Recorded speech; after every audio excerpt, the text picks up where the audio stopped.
Le 23 octobre 1891, les ouvriers qui creusaient les fondations d'une nouvelle aile de l'école Sainte-Catherine de Rouen tombèrent sur quelque chose qui allait faire trembler les familles les plus respectées de Normandie.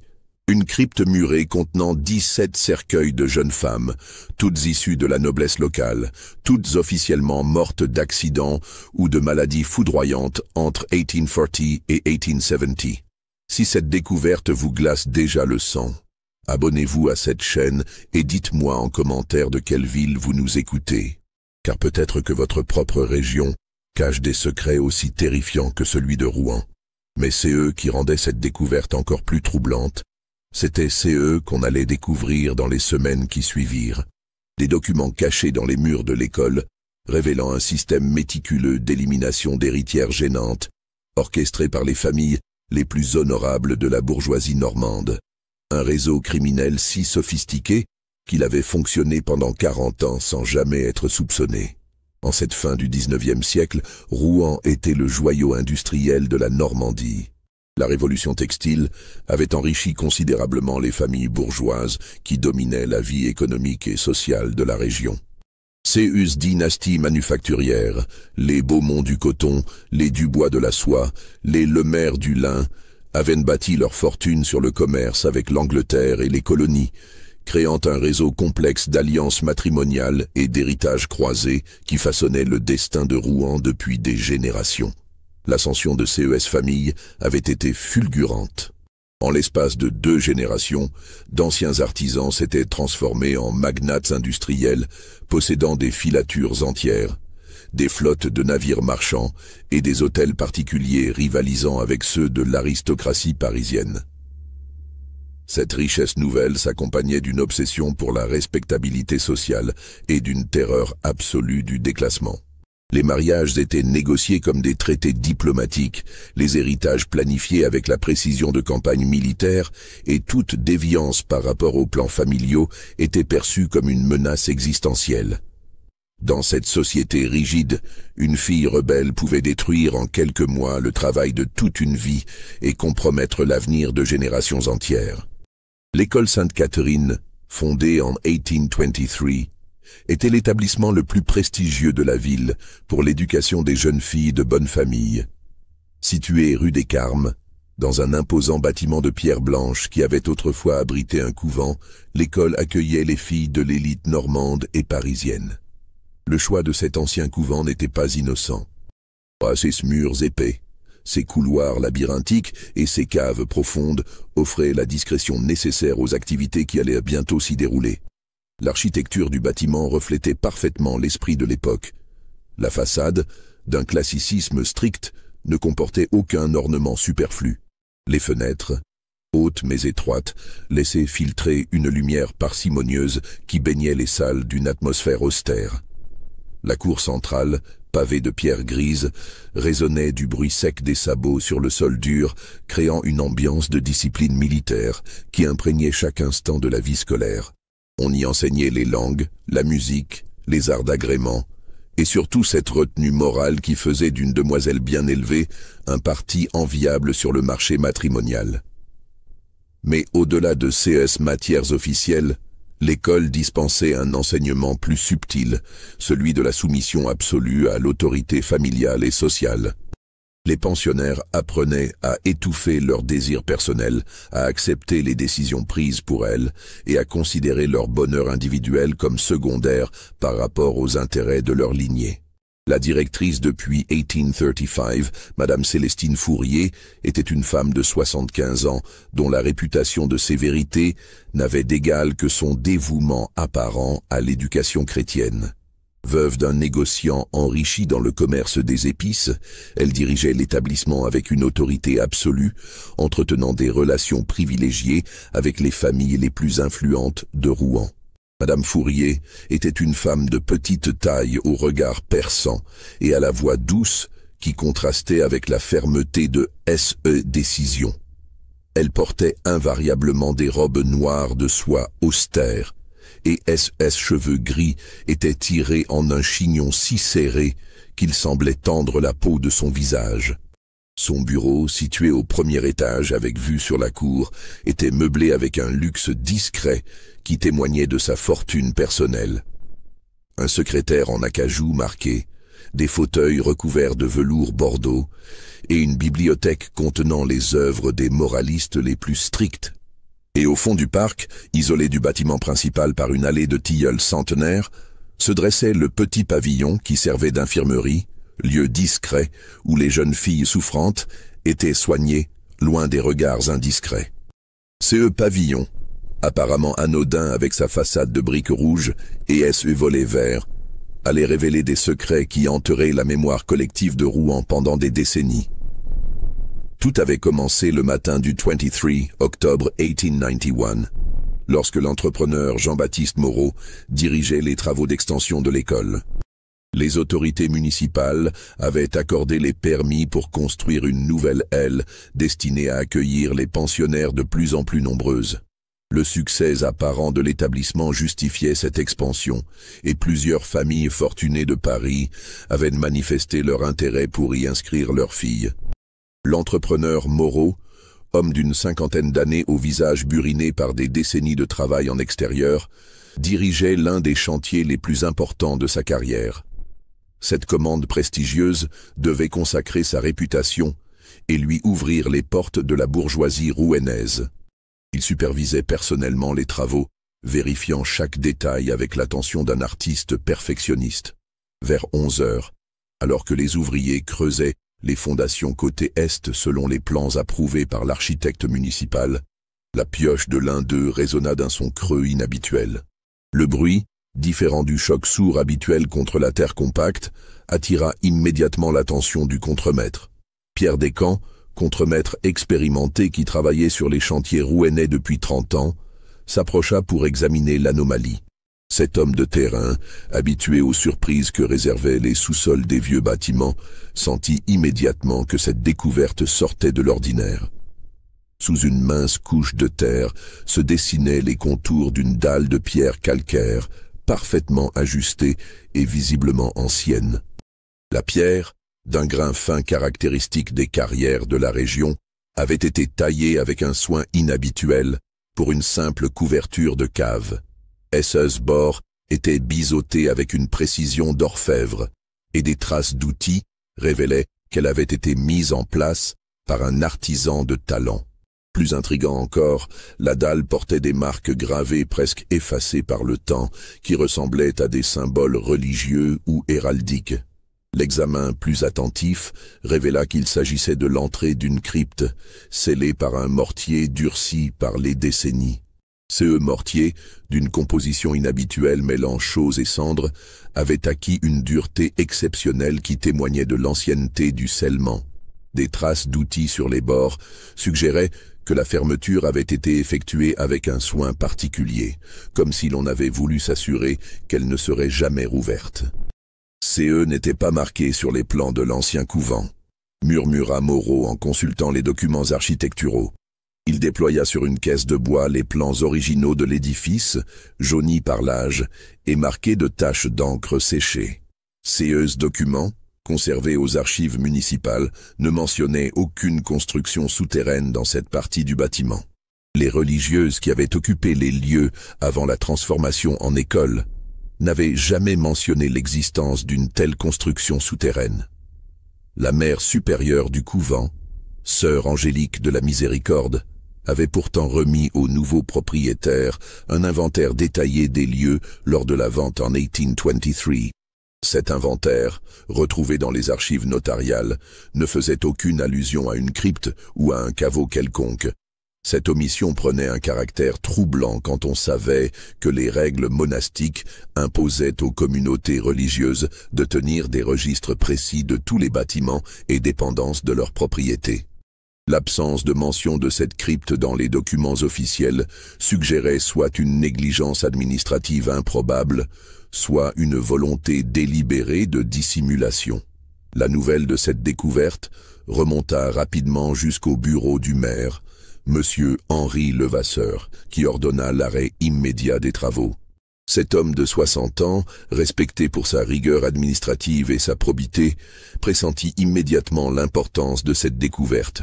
Son expérience de la gestion municipale lui avait appris que les secrets enfouis dans les vieux bâtiments réservaient parfois des surprises désagréables aux autorités locales. Une commission d'enquête fut constituée dans l'après-midi même, incluant le commissaire de police Auguste Beaumont, l'architecte municipal Charles Damien et le médecin légiste Dr François Delacroix. Cette commission, formée selon les procédures officielles, disposait de tous les pouvoirs nécessaires pour mener une investigation complète. L'ouverture de la crypte eut lieu le 25 octobre, en présence des autorités locales et de Madame Fourier, qui avait insisté pour assister aux opérations malgré son âge avancé. La directrice de l'école, habituellement si maîtresse d'elle-même, montra des signes de nervosité inhabituels en attendant les résultats de l'ouverture. Ses mains tremblaient légèrement et elle ne cessait de triturer le chapelet d'ébène qu'elle portait toujours à la ceinture. Ce que révéla la lueur des lanternes dans ces caveaux de 15 mètres sur 10 fit reculer d'horreur même les hommes les plus endurcis. L'odeur qui s'échappait de la crypte, mélange de moisis, d'encens ancien et de quelque chose d'indéfinissable et de dérangeant, saisit à la gorge les premiers investigateurs qui s'aventurèrent dans les profondeurs. 17 cercueils de bois sombre étaient alignés avec un ordre méticuleux. Chacun était posé sur des tréteaux de pierre sculptés, surélevés du sol pour éviter l'humidité. L'agencement révélait une planification soigneuse. Les cercueils étaient disposés selon leur date de confection, créant une chronologie macabre que l'enquête allait bientôt déchiffrer. Chacun portait une plaque de cuivre finement gravée, indiquant le nom, les dates de naissance et de décès, et la cause officielle de la mort. Ces plaques, d'une facture exceptionnelle, avaient été réalisées par un artisan de talent. L'écriture, gravée avec une précision d'orfèvre, témoignait du soin apporté à cette macabre commémoration. Marie-Antoinette de Clermont-Ferrand, 19 ans, décédée d'une fièvre maligne le 15 mars 1842. Eugénie Duval de Bonneval, 22 ans, morte dans un accident de voiture le 8 septembre 1845. Constance de Villers-Bocage, 18 ans, emportée par une maladie de poitrine le 12 janvier 1848. La liste s'étendait sur 30 années, révélant un schéma troublant. Toutes ces jeunes femmes appartenaient aux familles les plus riches de Normandie, toutes étaient mortes dans leur prime jeunesse, et toutes avaient été pensionnaires à l'école Sainte-Catherine peu avant leur décès. Cette coïncidence, statistiquement impossible, orientait déjà les soupçons vers l'établissement scolaire et sa direction. Les jours qui suivirent la découverte de la crypte furent marqués par une investigation minutieuse qui allait révéler l'ampleur terrifiante du complot. Le commissaire Beaumont, homme méticuleux formé à l'école de Vidocq, entreprit de reconstituer l'histoire de chacune des victimes en consultant les archives municipales, paroissiales et notariales. Cette recherche archivistique, menée avec la rigueur d'un historien et la méthode d'un détective, nécessita plusieurs semaines de travail intensif. Beaumont constitua une équipe de 4 adjoints qui fouillèrent systématiquement tous les dépôts d'archives de la région, depuis les registres paroissiaux jusqu'aux minutes notariales, en passant par les archives des tribunaux et les collections privées des grandes familles. Ce travail de fourmi révéla des incohérences troublantes qui transformèrent progressivement les soupçons en certitudes. Marie-Antoinette de Clermont-Ferrand, par exemple, était officiellement décédée à Paris chez sa tante, selon l'acte de décès conservé en mairie. Cet acte, rédigé sur papier à en-tête officielle et dûment signé par un médecin parisien, semblait parfaitement authentique. Pourtant, son corps reposait bel et bien dans la crypte de Rouen, identifié formellement grâce aux bijoux qu'elle portait et que sa famille avait reconnus. Cette contradiction flagrante entre les documents officiels et la réalité matérielle soulevait des questions inquiétantes sur l'authenticité de l'acte de décès parisien. L'enquête menée dans la capitale révéla que le médecin signataire de l'acte, un certain docteur Marcellin Beaumont, avait mystérieusement disparu quelques semaines après avoir établi le certificat. Son cabinet médical avait été fermé précipitamment et aucune trace de lui n'avait été retrouvée malgré les recherches de SES créanciers. Cette disparition opportune renforçait les soupçons de falsification documentaire. Plus intriguant encore, l'examen des registres de l'école révéla que la plupart de CES jeunes femmes avaient quitté l'établissement de manière précipitée, souvent en pleine nuit, officiellement rappelées d'urgence par leur famille pour des raisons de santé ou des affaires familiales pressantes. Ces départs nocturnes, inhabituels dans un établissement où chaque mouvement était strictement réglementé, créaient un schéma répétitif qui ne pouvait relever du hasard. Madame Fourier expliquait invariablement CES départs soudains par des télégrammes urgents reçus des familles, mais aucune trace de CES message n'avait été conservée. Cette absence de documentation dans un établissement où tout était habituellement archivé avec un soin maniaque constituait une anomalie révélatrice de la volonté de dissimulation. L'enquête prit une tournure plus sombre encore lorsque le notaire Armand Lezage, chargé d'examiner les testaments et successions de CES famille, découvrit un réseau complexe de manipulations héréditaires.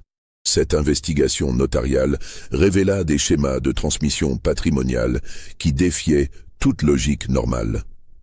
Dans chaque cas, la mort de la jeune héritière avait permis un reclassement avantageux des biens familiaux, éliminant des branches cadettes gênantes ou consolidant des alliances matrimoniales stratégiques.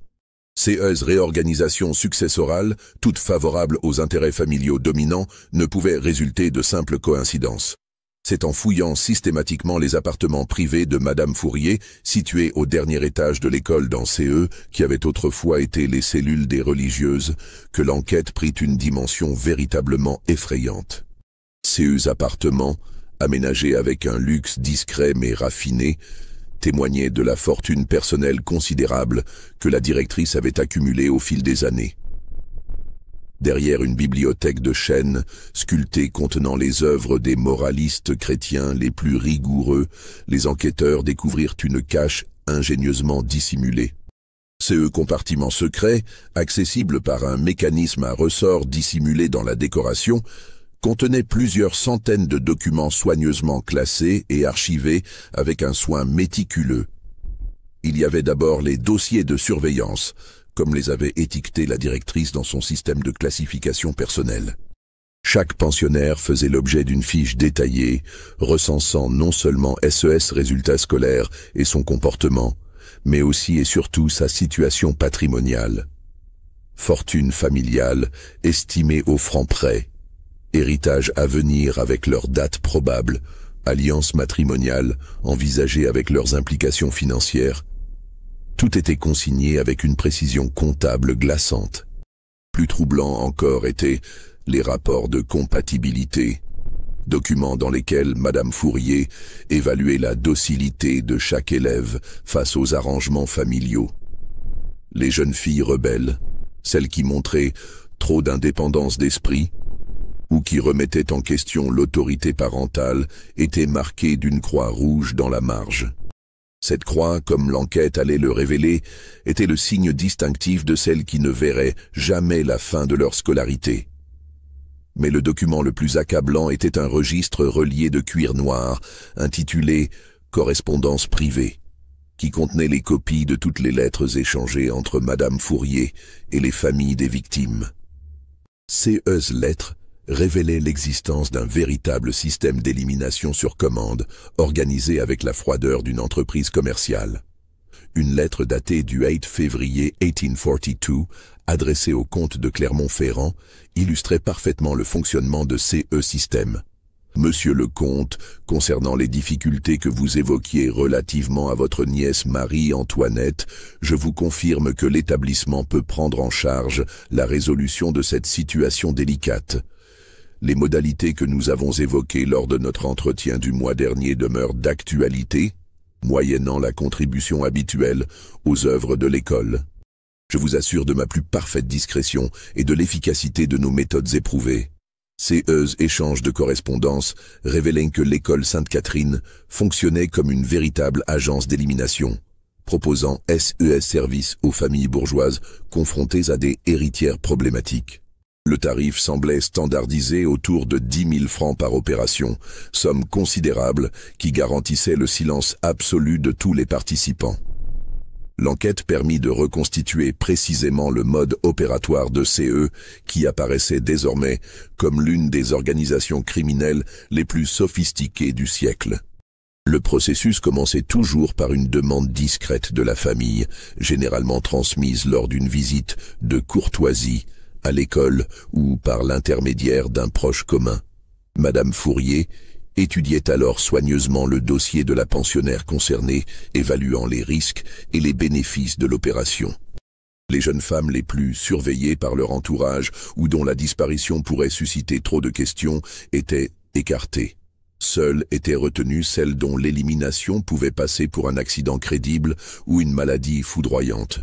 Une fois la décision prise, la directrice mettait en place un scénario soigneusement orchestré. La victime désignée était progressivement isolée des autres pensionnaires sous prétexte de problèmes de santé ou de discipline. On la transférait à l'infirmerie du pavillon isolé, où elle se trouvait sous la surveillance exclusive de sœur Marguerite Dubois, l'infirmière de l'école, complice essentielle du système. Sœur Marguerite, âgée de 52 ans au moment de l'enquête, était une femme d'apparence fragile, mais au caractère d'acier trempé. Ancienne religieuse défroquée après un scandale jamais élucidé dans son précédent couvent, elle avait trouvé refuge à l'école Sainte-Catherine, où ses compétences médicales rudimentaires mais suffisantes faisaient merveille. Son témoignage, obtenu après des semaines de pression psychologique, révéla les détails les plus glaçants de CES meurtres en série. Elle ne souffrait pas, répétait-elle obsessionnellement lors de ces interrogatoires. Madame Fourier était très claire sur CE points. Il fallait que CE soit rapide et sans douleur pour préserver la sérénité de l'école. La méthode utilisée était d'une simplicité terrifiante. Une dose massive de laudanum, cet opiacé couramment utilisé à l'époque pour soigner les douleurs, administré dans une tisane du soir. La victime s'endormait paisiblement et ne se réveillait jamais. Une fois le décès constaté, le corps était immédiatement transféré dans la crypte secrète, où il était placé dans un cercueil préalablement préparé, portant une plaque commémorative gravée à l'avance. Parallèlement, Madame Fourier activait son réseau de complicité pour créer les preuves de la mort officielle de la victime dans un autre lieu. Ce réseau incluait des médecins complaisants, prêts à signer des certificats de décès falsifiés, des employés municipaux corrompus qui établissaient de faux actes d'état civil, et même des croque-morts qui organisaient de fausses funérailles dans d'autres villes avec des cercueils vides ou remplis de pierres. Si ce système méthodique vous donne des frissons, likez cette vidéo et dites-moi en commentaire ce que vous pensez qui va arriver aux familles impliquées, car l'enquête était loin d'être terminée. Au-delà du scandale, l'enquête permit de reconstituer les derniers jours de quelques-unes des victimes, révélant des détails poignants sur CES jeunes femmes dont la seule faute avait été de refuser de se plier aux exigences de leur famille. Le CIAS de Constance de Villers-Bocage, 18 ans, illustre tragiquement le destin de CES, héritière rebelle. Fille unique d'un propriétaire terrien, enrichi par la spéculation foncière, elle était promise à un cousin éloigné dont l'union aurait consolidé le patrimoine familial. Mais Constance avait d'autres projets. Passionnée de littérature, elle rêvait de devenir écrivaine et correspondait secrètement avec des intellectuels parisiens qui encourageaient ses ambitions artistiques. Le journal intime de Constance, retrouvé caché dans sa chambre de l'école, révéla ses derniers espoirs et ses dernières angoisses. Dans ses dernières pages, datées de janvier 1848, elle écrivait « Papa devient de plus en plus insistante au sujet de ce mariage avec cousin Armand. Je lui ai dit clairement que je préférerais mourir plutôt que d'épouser cet homme que je méprise. Maman pleure sans cesse et dit que je déshonore la famille. Peut-être ai-je tort de résister ainsi, Mais comment puis-je renoncer à mes rêves sans mourir intérieurement? Ces mots, terrifiants par leur dimension prophétique, montrent que Constance avait elle-même évoqué la mort comme alternative au mariage forcé. Sa famille avait pris cette métaphore au pied de la lettre et organisé sa disparition définitive. Le cas d'Hortense Beaumont, 21 ans, était encore plus révoltant. Héritière d'une fortune considérable bâtie sur l'importation de coton américain, elle s'était éprise d'un jeune avocat républicain aux idées progressistes. Cette liaison, découverte par sa famille en pleine période de troubles révolutionnaires de 1848, fut perçue comme une trahison politique autant que sociale.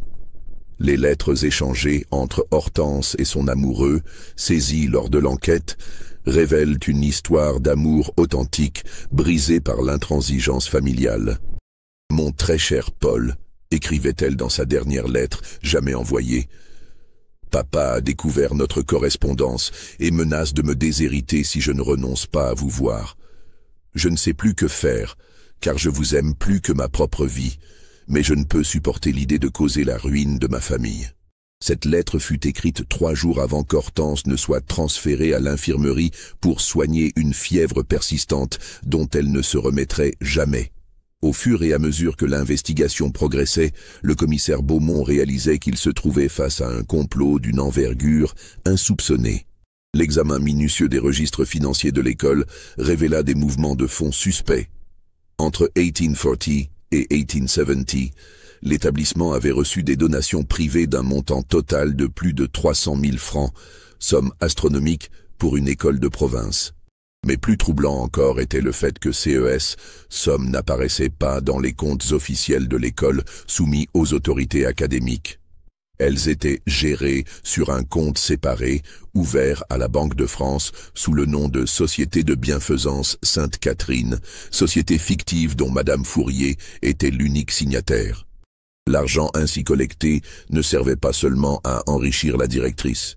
Une part importante était redistribuée sous forme de pots de vin aux nombreux complices nécessaires au fonctionnement du système. Les archives révélèrent l'existence d'une véritable grille tarifaire pour acheter les silences. 1000 francs pour un médecin complice, 500 pour un employé de mairie, 200 pour un croque-mort discret. Cette organisation criminelle avait également développé un propre code et rituel. Les familles clientes étaient désignées par des numéros dans la correspondance de Madame Fourier. Les victimes potentielles étaient répertoriées sous des noms de fleurs.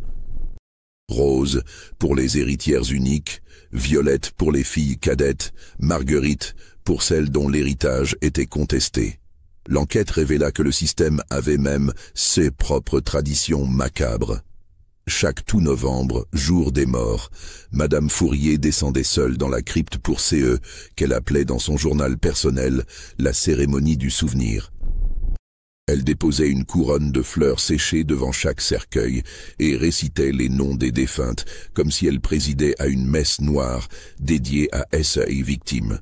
Plus inquiétant encore, ces notes personnelles suggéraient qu'elle considérait son action comme une œuvre de salut social. « Ces jeunes filles rebelles, écrivait-elle en 1856, auraient détruit l'harmonie de leur famille et perturbé l'ordre social que Dieu a établi. En les rappelant à lui avant qu'elles ne puissent commettre l'irréparable, je sauve leurs âmes et protège la société de leur influence néfaste. » L'affaire prit une dimension politique explosive lorsque l'enquête révéla l'implication de personnalités haut placées de l'administration préfectorale et de la magistrature locale. Pour que le système fonctionne si longtemps sans être découvert, il avait fallu la complicité active ou passive de nombreux responsables officiels. Le sous-préfet Alphonse de Beauregard, qui supervisait l'enseignement privé dans la région, avait touché pendant des années des gratifications exceptionnelles versées par l'école Sainte-Catherine. Ces versements, déguisés en donations pour des œuvres de charité, achetaient son silence sur les anomalies qu'il ne pouvait manquer d'observer dans le fonctionnement de l'établissement. Plus grave encore, l'enquête révéla que le procureur adjoint Gustave Lemercier avait personnellement étouffé plusieurs plaintes déposées par des familles inquiètes de la disparition de leurs filles. CE's plainte, classée sans suite sous des prétextes administratifs fallacieux, aurait pu révéler le pot aux roses dès les années 1850 si elles avaient été traitées sérieusement. Le scandale atteignit son paroxysme avec la découverte de l'implication du maire lui-même, Henri Levasseur, qui avait pourtant ordonné l'enquête sur la crypte. Les archives révélèrent qu'il avait touché des pots de vin substantiels pour fermer les yeux sur les irrégularités administratives liées au faux certificat de décès. Son suicide, 3 jours après cette révélation, privera la justice d'un témoin capital, mais confirmera définitivement l'ampleur de la corruption qui gangrénait les institutions rouennaises. Cette dimension politique de l'affaire expliquait en partie pourquoi le système criminel avait pu fonctionner si longtemps sans être inquiété. Madame Fourier n'était pas seulement une criminelle isolée, mais le pivot d'un réseau de corruption qui s'étendait à tous les niveaux de l'administration locale et touchait même la magistrature chargée de faire respecter la loi. L'enquête prit une tournure encore plus dramatique le 2 décembre 1891, lorsque les fouilles systématiques du sous-sol de l'école révélèrent l'existence d'une deuxième crypte, plus ancienne et plus vaste que la première. Cette découverte, qui fit sensation dans la presse nationale, révéla que l'activité criminelle de l'établissement remontait bien plus loin qu'on ne l'avait imaginé. Cette crypte supplémentaire, située sous l'ancienne chapelle du couvent, contenait 23 autres cercueils datant de la période 1825 to 1840. Les plaques commémoratives suivaient le même modèle que celles de la première crypte, mais les causes de décès officielles étaient encore plus variées. Noyades accidentelles, chutes de cheval, empoisonnements alimentaires, fièvre soudaine. L'examen de CES Nouveau Cas révéla que le système criminel avait été inauguré dès les premières années de l'école, sous la direction de la prédécesseure de Madame Fourier, une certaine Madame Victoire Champlain. Cette découverte suggérait que l'école Sainte-Catherine avait été conçue dès sa fondation comme une couverture pour une activité d'élimination d'héritières gênantes. Les archives retrouvées dans un coffre-fort dissimulé sous l'autel de l'ancienne chapelle révélèrent l'existence d'un document fondateur terrifiant, le règlement intérieur secret de l'institution Sainte-Catherine, rédigé en 1823 par les membres fondateurs de l'école. Ce document, d'une froideur bureaucratique saisissante, codifiait précisément les modalités d'élimination des pensionnaires inadaptés aux exigences familiales et sociales. L'article 1er de CE Règlement secret stipulait « L'institution Sainte-Catherine a pour mission première l'éducation morale et religieuse des jeunes filles de bonne famille. Toutefois, lorsqu'une pensionnaire se révèle définitivement rétive aux enseignements dispensés et constitue une menace pour l'harmonie familiale, l'institution se réserve le droit de prendre toutes mesures nécessaires pour préserver l'ordre social, y compris les mesures définitives. » Cette charte criminelle était signée par 12 notables rouennais, incluant 3 banquiers, 2 industriels, 1 magistrat, 4 propriétaires terriens et 2 ecclésiastiques. Tous ces hommes, piliers respectés de la société normande, avaient donc sciemment créé une institution dédiée au meurtre légalisé de jeunes femmes insoumises. La révélation de l'affaire déclencha une véritable tempête dans la bourgeoisie rouennaise. Les familles impliquées, qui comptaient parmi les plus respectées de Normandie, se trouvèrent brutalement exposées au scandale et à l'opprobre public. La famille de Clermont-Ferrand fut la première à subir les conséquences de CES révélations. Édouard de Clermont-Ferrand, qui avait hérité de la fortune familiale après la mort suspecte de sa cousine Marie-Antoinette, vit son empire textile s'effondrer en quelques semaines. SE's clients, horrifiés par les révélations sur les origines de sa richesse, annulèrent massivement leurs contrats. Ceux banquiers, inquiets pour leur réputation, exigèrent le remboursement immédiat de SES emprunts. En l'espace d'1 mois, l'un des industriels les plus puissants de Rouen se retrouva en faillite personnelle. Mais CE n'était que le début de SE malheur. Son épouse, Mathilde de Clermont-Ferrand, née Beaumont, fille d'une autre famille impliquée dans le scandale, ne supporta pas la honte qui s'abattait sur sa lignée. Elle quitta le domicile conjugal avec SES 3 enfants et se réfugia chez sa sœur à Paris, demandant publiquement l'annulation de son mariage pour cause de tromperie sur la personne et complicité de crime. Le suicide d'Édouard de Clermont-Ferrand, retrouvé pendu dans son bureau le 15 novembre 1891, marqua tragiquement l'ampleur du désastre social provoqué par l'affaire. Sa lettre d'adieu publiée dans la presse locale malgré l'opposition de sa famille révélait l'étendue de son désespoir. « Je n'ai jamais voulu la mort de Marie-Antoinette, j'ai simplement accepté CE que mon père présentait comme une solution à nos difficultés financières. Jamais je n'aurais imaginé qu'accepter cet héritage ferait de moi le complice d'un meurtre. Je ne peux plus vivre avec cette culpabilité qui me ronge depuis 20 ans. » La famille Duval de Bonneval connut un sort similaire.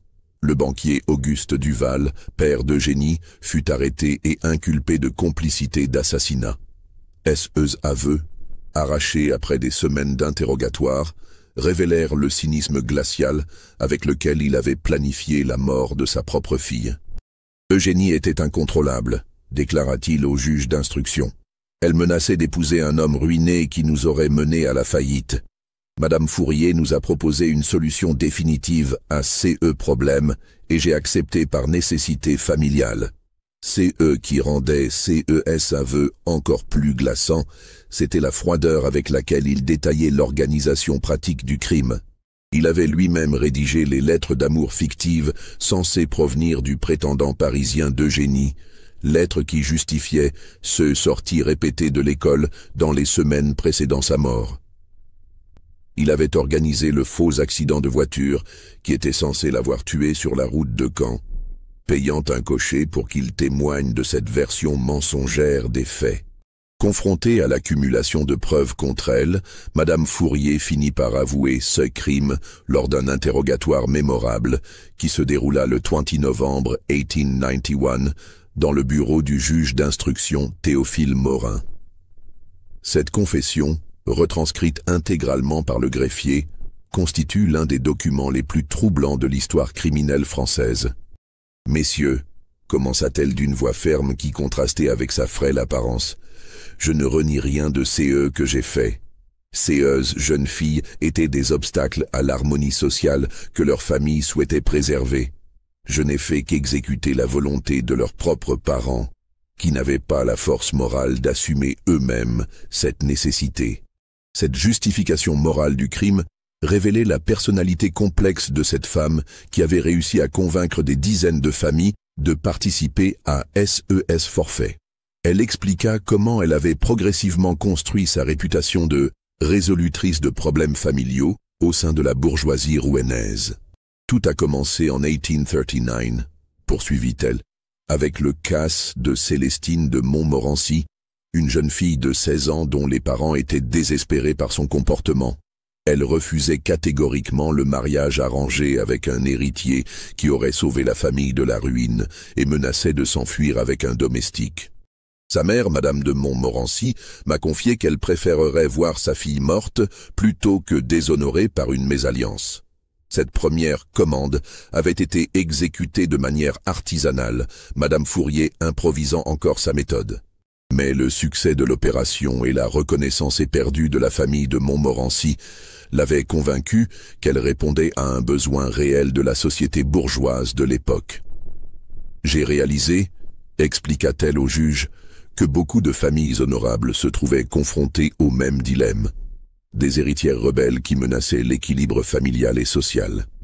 J'ai donc organisé mes services pour répondre à cette demande, en développant des méthodes de plus en plus raffinées pour éviter tout soupçon. » Sa confession révéla également l'existence de clients dont l'enquête n'avait pas encore découvert l'implication. Elle cita les noms de 15 autres familles normandes qui avaient fait appel à SES Service au fil des décennies, révélant que le nombre total de victimes dépassait largement les 17 corps découverts dans la crypte. Certaines familles préféraient que leurs filles disparaissent complètement, précisa-t-elle avec un détachement glaçant. Dans CECAS, nous organisions de faux enlèvements ou des accidents en mer. Les corps étaient ensuite discrètement immergés au large de Dieppe par des pêcheurs complices. CES famille payait un supplément pour CE services plus complexes. Le procès de Madame Fourier et de SE complices s'ouvrit le 15 janvier 1892 devant la cour d'assises de Seine-Maritime dans une atmosphère de tension extrême. L'affaire avait pris une dimension nationale et la presse parisienne envoya SES meilleur chroniqueur judiciaire pour couvrir CE qui était déjà surnommé le procès du siècle. La salle d'audience du palais de justice de Rouen, habituellement spacieuse, se révéla insuffisante pour accueillir tous les curieux qui voulaient assister au débat. Des personnalités de tout le pays firent le déplacement. Attirés par le caractère extraordinaire de cette affaire qui remettait en question les fondements moraux de la société bourgeoise.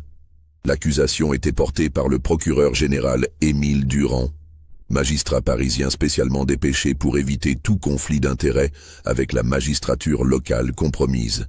Dans son réquisitoire d'ouverture, il présenta l'affaire comme le plus monstrueux détournement de l'autorité éducative et parentale jamais perpétré sur le territoire français. Madame Fourier, âgée de 76 ans, apparut dans le box des accusés vêtus de noir, conservant une dignité glaciale qui impressionna l'assistance. SE's premiers mots à la barre résumèrent sa philosophie criminelle. « Messieurs les jurés, je n'ai jamais agi que dans l'intérêt supérieur des familles qui me faisaient confiance. » Ces jeunes filles étaient malheureuses dans un monde qui ne correspondait pas à leurs aspirations. Je leur ai évité une vie de souffrance et de conflits perpétuels. Cette justification morale du crime, exposée avec une sincérité troublante, révéla la personnalité complexe de cette femme qui avait réussi à convaincre tant de familles de participer à SES forfait. Elle se présentait comme une bienfaitrice de la société, débarrassant les familles honorables d'héritières dont l'insubordination menaçait l'ordre établi. Les témoignages des familles impliquées furent particulièrement poignants. Certains parents avouèrent leurs crimes avec un repentir sincère, comme Auguste Duval, qui s'effondra à la barre en évoquant le souvenir de sa fille, Eugénie. « Je regrette amèrement CE que j'ai fait », sanglota-t-il. « L'appât du gain et la peur de la ruine m'ont fait perdre toute humanité. Je méritais de mourir à la place de ma fille. » D'autres, au contraire, assumèrent leurs actes avec un cynisme révoltant. Le comte Hubert de Montclair, dont la fille Adélaïde figurait parmi les victimes de 1854, déclara sans sourciller « Ma fille était devenue incontrôlable et menaçait de déshonorer notre famille en s'enfuyant avec un comédien ambulant. Madame Fourier nous a rendu service en résolvant CE problème de manière définitive. Je n'éprouve aucun remords. » Après 6 semaines de débats passionnés, le jury rendit son verdict le 28 février 1892. Madame Fourier fut reconnue coupable de 43 assassinats et condamnée à mort.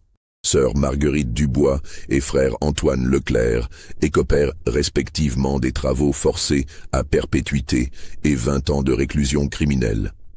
Les familles impliquées furent jugées séparément lors de procès connexes qui s'étalèrent sur toute l'année 1892. 12 chefs de famille furent condamnés à des peines allant de 5 à 20 ans de prison pour complicité d'assassinat. Leurs biens furent confisqués et vendus aux enchères pour indemniser les familles des victimes qui n'avaient pas participé au crime. L'exécution de Madame Fourier eut lieu le 15 avril 1892 sur la place du Vieux Marché de Rouen, lieu symbolique où avait été brûlée Jeanne d'Arc 4 siècles plus tôt. Devant une foule de plus de 10 000 personnes, elle monta sur l'échafaud avec la même dignité glaciale qu'elle avait conservée tout au long de son procès. SE's derniers mots, rapportés par les journalistes présents, résumèrent une dernière fois sa vision déformée de la morale. « Je meurs sans regret, car j'ai toujours agi selon ma conscience. Ces jeunes filles sont mortes en paix et leurs familles ont retrouvé l'harmonie. L'histoire jugera si j'avais tort ou raison. L'école Sainte-Catherine fut fermée définitivement le lendemain de l'exécution. Le bâtiment, devenu trop chargé de souvenirs macabres pour continuer à servir d'établissement scolaire, fut vendu à la municipalité qui le transforma en hospice pour les vieillards indigents. Cette reconversion, empreinte d'une ironie tragique, permit au lieu de retrouver une vocation charitable après avoir abrité tant de crimes. L'affaire de l'école Sainte-Catherine eut des répercussions considérables sur la société française de la fin du XIXe siècle. Elle révéla au grand public l'existence de pratiques criminelles au sein de la bourgeoisie que beaucoup préféraient ignorer. Le scandale provoqua une remise en question profonde du système éducatif privé. De nouvelles lois furent votées pour renforcer le contrôle de l'État sur les établissements confessionnels et un corps d'inspecteurs spécialisés fut créé pour surveiller les pensionnats de jeunes filles. Plus largement, l'affaire alimentait les débats sur l'émancipation féminine qui agitaient la société française de l'époque. Les féministes de la première heure, comme Hubertine Auclair, utilisèrent ces faits divers tragiques pour dénoncer l'oppression exercée sur les femmes par une société patriarcale qui préférait les éliminer plutôt que de leur accorder la liberté de choisir leur destin. L'Église catholique elle-même fut ébranlée par la révélation de l'implication de membres du clergé dans ces crimes atroces. Une commission d'enquête interne fut créée pour vérifier que de telles pratiques n'existaient pas dans d'autres établissements religieux, et de nouvelles règles furent édictées pour encadrer plus strictement l'activité des congrégations enseignantes. Malgré l'ampleur de l'enquête et la minutie des investigations, l'affaire de l'école Sainte-Catherine laissa plusieurs mystères non résolus qui continuent de hanter l'histoire de cette tragédie. Le plus troublant concerne le nombre réel de victimes. Si 43 corps furent découverts dans les deux cryptes, plusieurs témoignages suggèrent que d'autres jeunes filles furent éliminées selon des méthodes différentes. Les aveux de Madame Fourier évoquaient des immersions en mer et des disparitions organisées dont aucune trace matérielle ne fut jamais retrouvée. L'enquête révéla également l'existence de courriers échangés avec d'autres établissements scolaires de province, suggérant que le système pourrait avoir eu des ramifications dans d'autres régions de France. Des lettres retrouvées dans les archives mentionnaient des institutions sœurs en Bretagne et dans le sud-ouest, mais les investigations menées dans ces régions ne permirent jamais de confirmer l'existence d'organisations similaires. Plus mystérieux encore, certains documents suggéraient l'implication d'un commanditaire anonyme, désigné dans la correspondance de Madame Fourier sous le nom de code « le mécène ». Cette figure fantomatique semblait financer une partie des opérations et orienter le choix de certaines victimes selon des critères qui demeurèrent obscurs. Malgré des mois d'investigation, l'identité de ces personnages ne fut jamais établie, laissant planer l'hypothèse qu'une autorité supérieure coordonnait l'élimination d'héritières à l'échelle nationale. L'histoire de l'école Sainte-Catherine semblait close avec l'exécution de Madame Fourier et la condamnation de SES complices. Mais les derniers secrets de cette affaire ne furent révélés qu'en 1923, lors de la démolition de l'ancien bâtiment scolaire pour construire un hôpital moderne. Les ouvriers chargés de la destruction découvrirent, cachés dans une cloison de l'ancienne chambre de la directrice, une dernière cache contenant les mémoires personnelles de Madame Fourier. Ces cahiers, rédigés durant ses 30 années d'activité criminelle, révélèrent des détails encore plus terrifiants sur son état d'esprit et ses motivations profondes. On y apprit notamment qu'elle tenait un véritable catalogue de SE victimes, avec leurs photographies, la description de leur personnalité et une analyse détaillée des raisons qui avaient motivé leur élimination.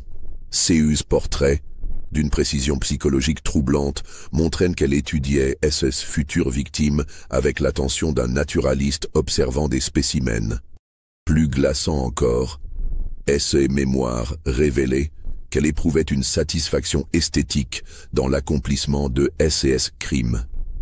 Elle décrivait avec une complaisance morbide la beauté des jeunes filles endormies par le poison, comparant leur visage apaisé à celui d'anges rappelés prématurément au paradis. Ces documents posthumes confirmèrent définitivement que Madame Fourier n'était pas seulement une criminelle cupide, mais une psychopathe raffinée qui avait trouvé dans sa position d'autorité éducative le moyen de satisfaire ses pulsions meurtrières tout en s'enrichissant. Le dernier mystère de cette affaire fut élucidé en 1935, lors du décès du notaire Armand Lesage, qui avait participé à l'enquête initiale. S.E. héritiers découvrirent dans S.E. papier personnel une confession écrite révélant l'identité du mystérieux mécène évoqué dans les archives de Madame Fourier. Il s'agissait du ministre de l'Instruction publique de l'époque, François Guizot, qui aurait secrètement financé l'élimination d'héritières dont les idées progressistes menaçaient l'ordre social que le gouvernement de Louis-Philippe tentait de préserver. Cette révélation tardive, si elle ne put jamais être formellement prouvée, suggéra que l'affaire de l'école Sainte-Catherine n'était que la partie visible d'une politique gouvernementale occulte d'élimination des éléments subversifs de la société française. Vous avez entendu cette histoire jusqu'au bout.